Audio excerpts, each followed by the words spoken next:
नमस्कार, मैं धीरेन्द्र कुमार, आप देख रहे हैं द बुद्धिस्ट टाइम्स टीवी। साथियों, मैं इस वक्त महाराष्ट्र राज्य में हूँ और मेरे बीच महान शख्सियत हैं जिनका बौद्ध अम्बेडकरी समाज में एक बड़ा जो है नाम है। आइए जानते हैं बौद्ध विचारधारा को और डॉक्टर बाबा साहब अम्बेडकर के विचारों को जो भारत के मूल निवासी समाज है उन तक कैसे जागरूक किया जाए। तो सबसे पहले स्वागत है sir the Buddhist Times TV में। Thank you sir. The Buddhist Times TV पर आदरणीय अनिल मणिक पंचभाई जी हैं और आप के पिताजी जो है काफी बौद्ध अम्बेडकरी समाज में उनका एक बड़ा नाम रहा है। डॉक्टर बाबा साहब अम्बेडकर के साथ में उन्होंने समय व्यतीत किया है और बाबा साहब अम्बेडकर के साथ में ही उन्होंने बौद्ध धर्म की दीक्षा भी ली है और नागपुर की पवित्र भूमि दीक्षा भूमि में जब 5 से 7 लाख लोगों के बीच में बौद्ध धर्मांतरण का कार्यक्रम हुआ, उस बीच आदरणीय मणिक पंच भाई जी जो साहब के पिताजी हैं, जिन्होंने एक बाबा साहब के साथ में रह करके समाज को काफी बड़ा योगदान दिया है। तो शुरू करते हैं द बुद्धिस्ट टाइम्स टीवी पर खास एपिसोड में। के बाद 18 बौद्ध सम्राट हुए कनिष्क तक। इन लोगों ने बौद्ध धर्म का प्रचार और प्रसार किया, तो ये 500 साल तक रहा। 500 साल तक रहने के बाद यहाँ पे जो दुनिया में धार्मिक उन्माद जो था, ईश्वरवाद जो था, इन्होंने क्या किया, हमारा ईश्वरवाद खत्म हो गया, हमारा धंधा बंद हो गया, हमारा पंडिताई बंद हो गई, हमको लूटना बंद हो गया, हमारा खाना पीना बंद हो गया, मांस मछली बना बंद हो गया, हमारे सब बुरे कर्म बंद कर दिए। इनको जो बुरा लगा कि हमारी कोई अस्तित्व नहीं है, तो इन्होंने क्या तलवार उठाई। सबसे पहले तलवार उठाया शुंग ने। शुंग शुंग कण्व, आंध्र, ये जो है, इन लोगों ने पहले यमन, ये जो बाहरी शक्तियां है, जिनको जो लोग ईश्वर में विश्वास करते थे, उन्होंने यहीं पे बुद्ध के जम्मू द्वीप में इन्होंने पुष्यमित्र ने, परशुराम ने यहाँ पे हमला किया और यहाँ के आखिरी बौद्ध सम्राट को मार के वहाँ पे अपनी स्थापना की है, जिसको मनुवादी स्थापना बोलते हैं, जिसको चातुर्वर्ण की स्थापना बोलते हैं।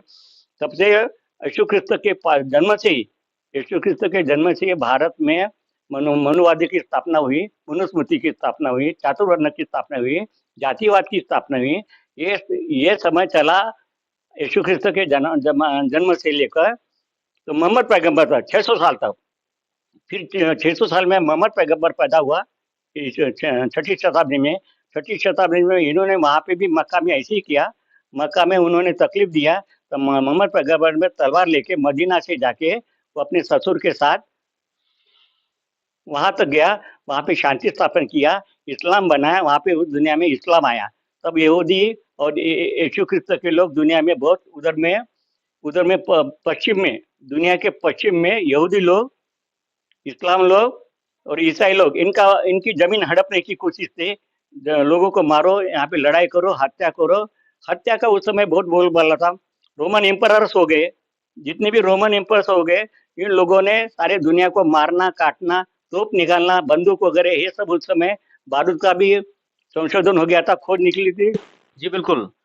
आपको बताते चले कि इतिहास है कि भारत का जो है जो बौद्ध धर्म है, वैसे इतिहास जब आप खंगाल करके देखेंगे, इतिहास के पन्नों में जब आप जाएंगे, तो जो विश्व में जिन्होंने विश्व को जो है विश्व गुरु जो कहे जाते हैं भगवान तथागत गौतम बुद्ध, जो बौद्ध धर्म के संस्थापक भी कहे जाते हैं, यह इतिहास गवाह है कि बौद्ध धर्म प्राचीन धर्म था और है और रहेगा। मनुवादी या हिंदुत्ववादी तबके के लोग वो कुछ भी कहें, उनके कहने से कुछ नहीं होता है। आगे बढ़ते हैं। हमारा सर जो है द बुद्धिस्ट टाइम्स टीवी जो आवाज उठा रहा है बहुजन समाज की, जो गांव से लगा करके शहर, जिले और हर एक राज्य तक पहुंचने की कोशिश कर रहा है, जिसमें बहुजन समाज के जो अम्बेडकरी विचारधारा के लोग हैं, उस पर आपका क्या संदेश है? यहाँ पे दो सवाल हो रहे। बुद्धिज्म का एक समाज जो बुद्ध से लेकर तो सम्राट अशोक तक, या 18 बौद्ध सम्राट तक, और बाद में अम्बेडकर साहब पैदा हुए, उनका एक समाज। तो बुद्ध के समाज में अछूत लोग नहीं थे। बुद्ध के समाज में जो मौर्य लोग थे, उन्होंने मनुवादी ने उनको शूद्र बनाया, गुलाम बनाया, इसलिए चातुर्वर्ण व्यवस्था को स्थापित हुई। क्षत्रिय हो गए, ब्राह्मण हो गए, वैश्य हो गए और शूद्र हो गए। उस समय अछूत नहीं थे। जिस समय ये लोग यहाँ पे राजपाट करने के लिए आए, तो यहाँ पे जो लोग थे खेती करने वाले, ये लोग मूल मजदूर करने वाले, ये लोग शाक्य संघ के लोग थे। मौर्य और शाक्य में फर्क है। बुद्ध के जो लोग हैं शाक्य लोग हैं, और अष्ट सम्राट अशोक के लोग मौर्य है। मौर्य लोगों को शूद्र बनाया गया और शाक्य लोगों को अछूत बनाया गया। तो बाबा साहब के जो लोग हैं वो शाक्य संघ के लोग हैं, बुद्धिस्ट लोग हैं, ओरिजिनल लोग हैं, कपिल वस्तु के लोग हैं। उस समय बाबा साहब को जब कि लोगों को जब अछूत बनाया गया तो इनको ना गांव में रहने दिए, गांव के बाहर, राज्य के बाहर इनको कुछ भी अधिकार नहीं थे। बाबा साहब ने इनके लिए लड़ाई लड़ी और बाबा साहब ने इनको सारे अधिकार दिए, कॉन्स्टिट्यूशन से अधिकार दिए। और ये इसलिए बुद्ध बुद्ध का समाज अलग था, अकुशल करना उन्होंने सत्ता में नहीं है। बुद्ध के समाज साम्राज्यवाद था। बुद्ध के समाज में साम्राज्य था, राजे लोग थे, महाराजे लोग थे, नरेश लोग थे। लेकिन बाबा साहब ने साम्राज्यवाद ही खत्म कर दिया। ये फर्क है। बुद्ध के जमाने में साम्राज्यवाद था, राजा थे, महाराजा नरेश थे। बाबा क्योंकि वो लोग राजा का बेटा राजा ही पैदा होगा, फिर वो दलित लोगों के लिए, गरीब लोगों के लिए कुछ भी काम नहीं करेगा। इसलिए बाबा साहब ने गरीब लोगों को राजा बनने के जो अधिकार दिए उसको कॉन्स्टिट्यूशन ऑफ इंडिया बोलते हैं। और आज आप ये देख रहे हैं कि आम्बेडकरी समाज के लोग आज क्या मंत्री है, प्राइम मिनिस्टर बनते, प्रेसिडेंट बनते, आप सब कुछ देख रहे हैं। आदिवासी लोग भी, मुर्मी भी देख रहे हैं, आप प्रेसिडेंट है। इस तरह ये दो व्यवस्था अलग है, बुद्धिज्म की व्यवस्था अलग है, आम्बेडकरिज्म की व्यवस्था अलग है, ये दो व्यवस्था अलग है। बुद्ध के समाज में साम्राज्यवाद था, अभी हमारा क्या है, समाजवाद है।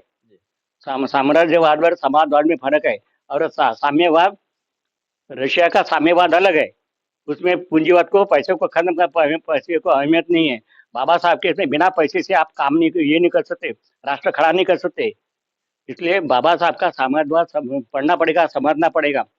बाबा साहब का समाजवाद ने दुनिया के सारे लोगों को, सारे समाज को, गरीब दलित को, आखिरी से समाज में जो आखिरी का आदमी है उसको भी प्राइम मिनिस्टर बनना पड़ेगा, अधिकार देना पड़ेगा। अर्थव्यवस्था जो देश की अर्थव्यवस्था है उसमें उसको बराबर समान अधिकार देना पड़ेगा। सबसे ज्यादा स्त्रियों को देंगे तो स्त्री अपनी घर संभालेंगी, परिवार संभालेंगी, तो वो समाज भी संभालेंगी, वो राज्य भी संभालेंगी, शासन भी संभालेंगी, सत्ता भी संभालेंगी। जी बिल्कुल। हमारा आखिरी सवाल है, बौद्ध समाज और डॉक्टर बाबा साहब अम्बेडकर ने जिस प्रकार जो है नागपुर की पवित्र दीक्षा भूमि में अपने 7 लाख अनुयायियों के साथ में बौद्ध धर्मांतरण किया था, अभी हाल ही में दीक्षा भूमि पर लाखों लाखों की संख्या में जो है बौद्ध उपासक व अम्बेडकर अनुयायी वहां पर पहुंचे और बहुत ही हर्ष उल्लास के साथ में यह कार्यक्रम संपन्न हुआ। क्या लगता है सर, आने वाले समय में बाबा साहब का जो जो आखिरी जो उनका सपना था कि भारत पूर्णतः बौद्धमय होगा?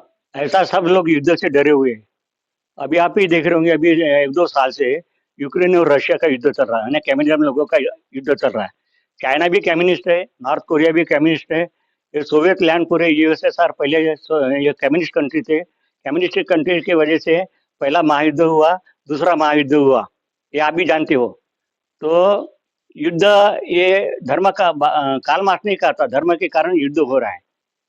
और अभी ये इसके बाद भी तीसरा युद्ध, धर्म का युद्ध दिख रहा है आपको। इसराइल और पैलेस्टाइन का भी युद्ध दिख रहा है, धर्म के युद्ध के कारण दिख रहा है। गाजा पट्टी भी धर्म, थोड़ी सी जमीन है उसके लिए झगड़ा चल रहा है। तो दुनिया में जो जो झगड़े होते रहेंगे वो जमीन के लिए होते रहेंगे। इसलिए बाबा साहब ने सोल्यूशन निकाला, जमीन की बंटवारा क्यों क्यों नहीं, हर एक आदमी को बराबर की जमीन बांटी जाए। जो विश्व की सत्ता, जो राज्य की सत्ता है, जो जिस देश में रहता है उस देश में उसको जितनी भी सत्ता है, शासन है, वो सब बराबरी में बांटा जाए, तो युद्ध होगा ही नहीं। जी बिल्कुल, मतलब आपका कहने का मतलब जिसकी जितनी संख्या भारी उसकी उतनी हिस्सेदारी। नहीं नहीं, ऐसा नहीं है। ये कांशीराम का है स्लोगन, जितनी जनसंख्या भारी उतनी उनकी हिस्सेदारी। कांशीराम बाबा साहब का नहीं। एक गरीब आदमी जो जंगल में रहता है उसकी संख्या क्या भारी है, उसको भी तो अधिकार चाहिए ना। आदिवासी की क्या क्या संख्या है, आदिवासी कितने लोग हैं, 10 करोड़, 12 करोड़। एसटी कितने, 15-20 करोड़ है। ओबीसी कितने, 50 करोड़ है। ब्राह्मण कितने, 4 करोड़। क्या उनको मार डालोगे? ब्राह्मण मर जाएगा, क्षत्रिय मर जाएगा, वैश्य मर जाएगा। वर्तमान में जो जो है मोदी सरकार ने जो है एक जो अभी हाल ही आपने देखा कि बिहार में जो है जाति जनगणना को लेकर के जो वहां पर काम किया गया है नीतीश कुमार सरकार के द्वारा, क्या यह कदम जो है पूरे भारत में केंद्र को उठाना चाहिए? ये ऐसा ब्रिटिश सरकार ने किया था 1911 में। जनगणना कब से चालू हो गई? ब्रिटिश सरकार ने किया ना 1911 में, तब से जनगणना चालू है। बाबा साहब को कैसा मालूम? मोदी सरकार क्यों नहीं करवाना चाह रही है? मोदी सरकार, क्योंकि उनके पास पॉपुलेशन कितना है, चातुर्वर्ण का पॉपुलेशन, सवर्ण कितने, ब्राह्मण कितने हैं? ब्राह्मण सिर्फ 4% है। 1.5 करोड़ भी नहीं है, भारत का 4% में से 1.5 करोड़ भी नहीं है। वैसे कितने कमी है, ये जनसंख्या बिल्कुल अल्पसंख्यक हो जाएंगे, माइनॉरिटी में आ जाएंगे। माइनॉरिटी को तो कोई भी रगड़ के रख देगा। इसका मतलब डर है मोदी सरकार को कि हमारी संख्या कम है, इस वजह से जो है वो बाहर जा सकते हैं। नहीं, मोदी सरकार जब से कॉन्स्टिट्यूशन ऑफ इंडिया पढ़ा है, ब्राह्मण लोगों ने, मनुवादी लोगों ने, जब से दुनिया ने कॉन्स्टिट्यूशन पढ़ा है, तब से उस कॉन्स्टिट्यूशन में ऐसा लिखा है कि जो गरीब से गरीब है, जिसके पास कुछ भी नहीं है, जिसके पास कोई अधिकार नहीं, उसको अधिकार देना चाहिए सबसे पहले। स्त्री के पास कोई अधिकार नहीं है, सबसे गरीब कौन है, सबसे हैंडीकैप कौन है, औरत। आदमी ने सबसे गुलाम किसको बना के रखा है, औरत को। इसलिए औरत को पहले सबसे ज्यादा अधिकार देना चाहिए। ये बाबा साहब का कॉन्स्टिट्यूशन है, हिंदू कोडविल है। तो अभी हाल ही में जो है भाजपा सरकार ने महिलाओं को लेकर के एक बिल पेश किया है, तो उसको जो है भारत के विपक्ष में जो बैठी जो सत्ताधारी जो पार्टियां हैं, जो पार्टी जो साथ में जो गठबंधन में है, इन लोगों ने इसका पूर्णतः समर्थन किया। क्या लगता है सर आपका इसमें?